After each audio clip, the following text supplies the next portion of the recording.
Hello. Today we'll be looking at another Guild War video. It's a fairly deep dive. Wait, what is this? Yeah, calm down, Venti. I know it's a spreadsheet, but it will be worth it, I promise. Maybe not for you, because you're aware of some of these things, but other people might learn. Um, anyway, we will go at why should you care? Well, if you're in a competitive guild and you want to maintain your ranking, you do this by getting war points. And you earn war points based on if you win a war or you lose points if you lose a war, right? So 100 for win, 100 for loss, and you also get a bonus to your war points based on the havoc you have inflicted divided by 200. This ends up being around 30 extra points. And if both guilds win, then you both get the havoc bonus, right? If you and the win points. So if you have equal havoc at the end of the war, you'll get the same. Oh, yay. Yeah. So anyway, um, let's just look at some basics. How do you earn havoc? You do this by destroying enemy buildings, and you do this with attacks, right? So we all know that we can have a win, draw, or loss, but there are different combinations to have a win. You can have two wins and one win and one draw, and the draw here is going to 100 plus turns, and then taking from the interface the draw. A draw is either one win, one loss. This is the most common, but you can also have two draws. Again, 100 plus turns. For the loss, you can have two losses, common, or you can have one draw and one loss.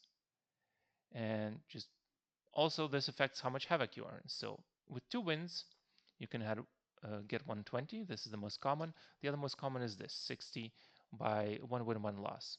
But there are other ways to get these points. Again, two draws here, uh, going to 100 plus turns.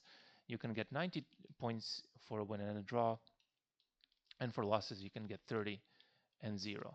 Now this haven't really been able to verify, but we suspect it's probably like this. Now why does Havoc matter? Well, because Havoc determines when structures are destroyed, and basically each guild has 3 strongholds, 6 towers, and a variable number of tents depending on the numbers of the number of members. And sometimes they can have a bonus to HP. Now, once a building is fully destroyed, you get a bonus to Havoc for your guild, and the Havoc you inflict to a building is subtracted from its HP. So that's where the wins come in. And if you have fewer members than your enemy guild, you get extra HP to your structures. And this is the underdog bonus, but it's not necessarily good for a guild to have fewer members, because that just means that it's a balancing feature to allow the guild with more members to get more havoc, because the opposing guild lost 1/10, so there's less havoc to be earned. So it's 300 havoc that the higher member guild loses. Okay, so let's look at two example guilds. We have Fulmina and Plaplladia. Their joke, not mine, by the way. And let's imagine they're both at 30 members. Right. So, first of all, everyone has 90 attack crests, and the minimum number of attacks they need to fully clear is less than the total number of attacks they have. That means they are allowed to fail some attacks and still be able to full clear. Some people call this ints. Simple word, but ints is intentional, so I don't think it applies here, unless it does for you, you know? I mean, Vichan was paid 10 subscribers, right? So you know, that is definitely an int. All right, so you also earn a maximum possible of havoc if you fully clear. And this is that amount. Now, if we start to mess a little bit with the member numbers, we'll see how this number changes.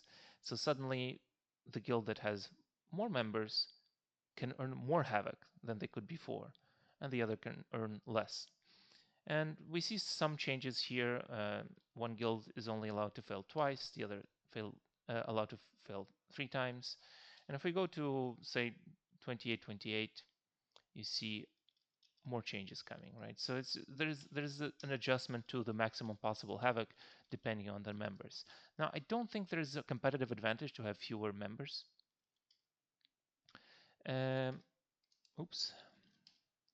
I think it would be always best to have a higher number of members. All right, but yeah, I think we saw here, what was it? Suddenly, a guild is no longer able to fully clear, but they're still able to get a maximum amount of havoc that is close to their opposing guild, and they're not allowed to fail any attacks. So the number of members you have does matter, and you probably want to be at 30. I'm sure there's some combination, there's some smart advantage you can have, but keep it in mind that it changes how many war points you can earn. Now, let's look a little bit about how the underdog bonus affects some of your math. So let's just go back to 30 first, which is the standard. So Fulmina building has standard HP, but Plapladia building has more HP due to the underdog bonus. So Fulmina needs more attacks to kill a Plapladia building, right? All but 10s. 10s never get bonus HP, so it's always the same. So this is why there's some differences here. There are also some other things. So here, last attack HP, it means when you're hitting this type of building and you were able to maximize your havoc, your last attack requires a little bit less havoc. And that means that sometimes you're allowed to have one draw on the building and still fully clear it without any detriment to your number of attacks used. So for example, Palladia that is in this situation, they're not allowed any draw. If they do any draw, that can be considered a failed attack, and they need to spend an extra attack, and they will no longer be able to get the maximum possible havoc. Right? While Fulmina can hit like all the 6 towers, and each of those 6 towers they can draw once, so they can draw 6 attacks, and they still have 3 attacks that they can fail. Right? So there is kind of an advantage to having more members generally. Not even mentioning the possible havoc. Um, right, so, and here we can see some other math. Basically, Fulmina will have, this does not seem right. I'll take a sec. Okay, I checked and this is indeed correct, and that's, I guess, a surprising effect. So the guild with more members suddenly are unable to kill all enemy guild 10s. That's because they are spending many more attacks to kill the strongholds. Right, so this is something very unintuitive. And if you're not aware of this, you might put yourself in a situation where you don't maximize your havoc. So let's just see some other numbers. Let's put 30 and 29. So all 10s cleared. Let's put 28. Let's look at 29 here. And then 28, 28, that's all right.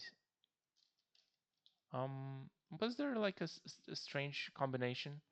There you go. So Plapladia suddenly, uh, being the guild with more members, have to spend more attacks on strongholds and towers.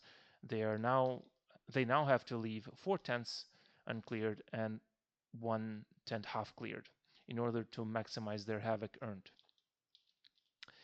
And you can think that, oh, maybe there is a point where it makes sense to not full clear a tower or a stronghold. Maybe. I don't think that. I think that's an extreme case. It's very hard.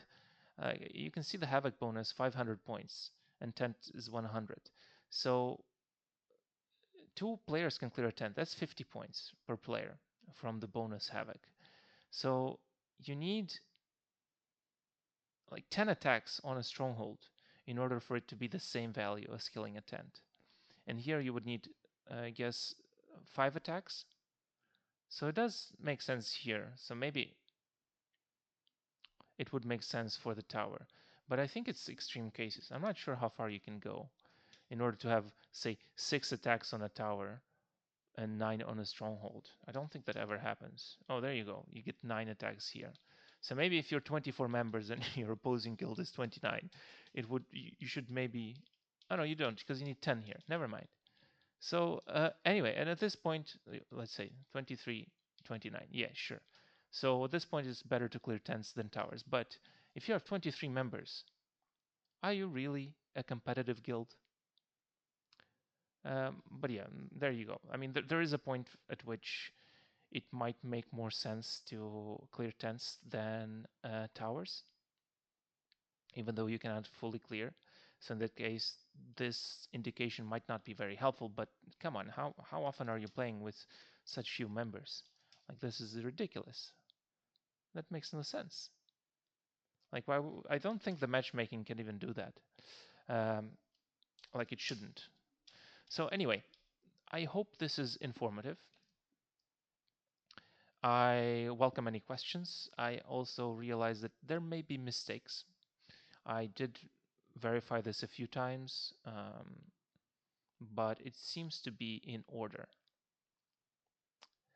Anyway, a lot to learn about Guild War if you want to be competitive, and have a good one. Oh, perfect. Bye bye. Subscribe.